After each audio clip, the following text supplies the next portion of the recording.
The Fountainhead by Ayn Rand. Read by Edward Herman.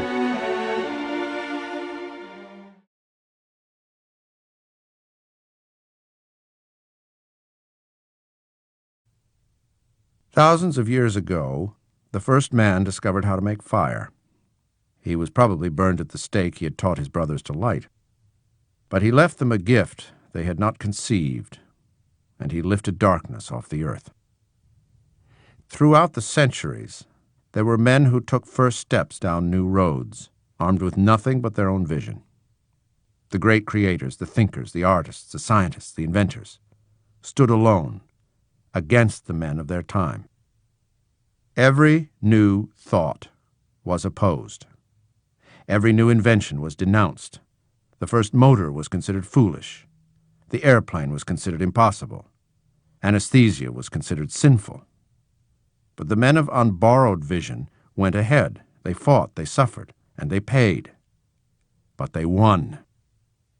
No creator was prompted by a desire to serve his brothers, for his brothers rejected the gift he offered. His truth was his only motive. His own work in his own way, that was his goal. The creation, not its users. The creation, not the benefits others derived from it. His vision, his strength, his courage came from his own spirit. A man's spirit, however, is his self, that entity which is his consciousness. To think, to feel, to judge, to act are functions of the ego. The creators are not selfless. The Creator served nothing and no one. He lived for himself. And only by living for himself was he able to achieve the things which are the glory of mankind. Such is the nature of achievement. Man cannot survive except through his mind. But the mind is an attribute of the individual.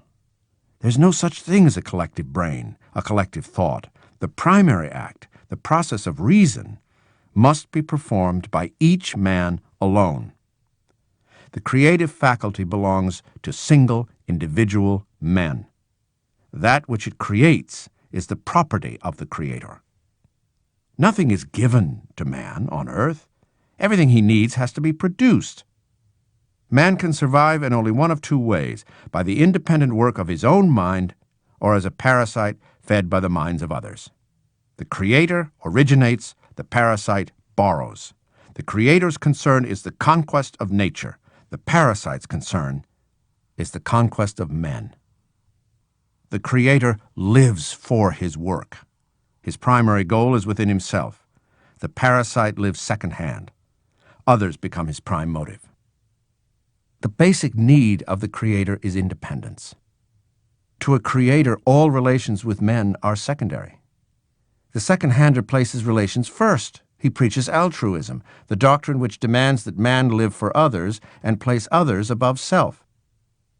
Men have been taught that the highest virtue is not to achieve, but to give. Yet one cannot give that which has not been created.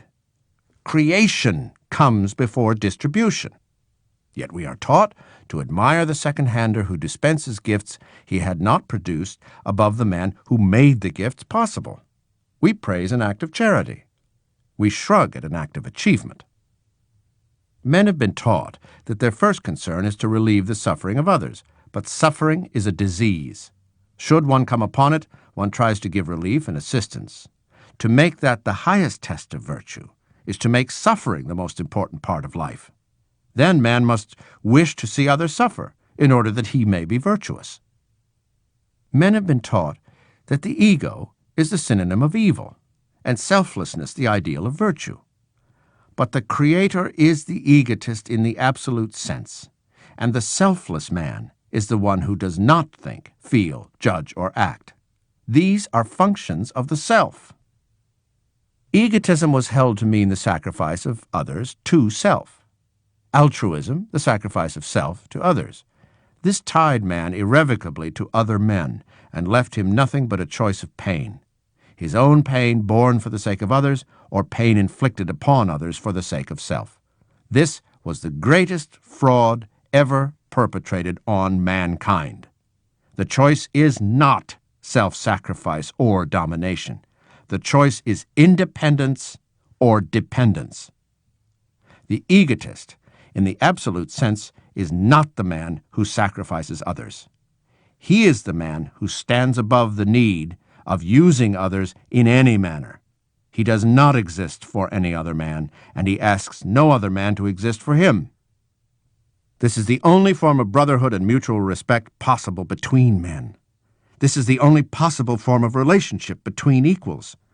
Anything else is a relation of slave to master or victim to executioner.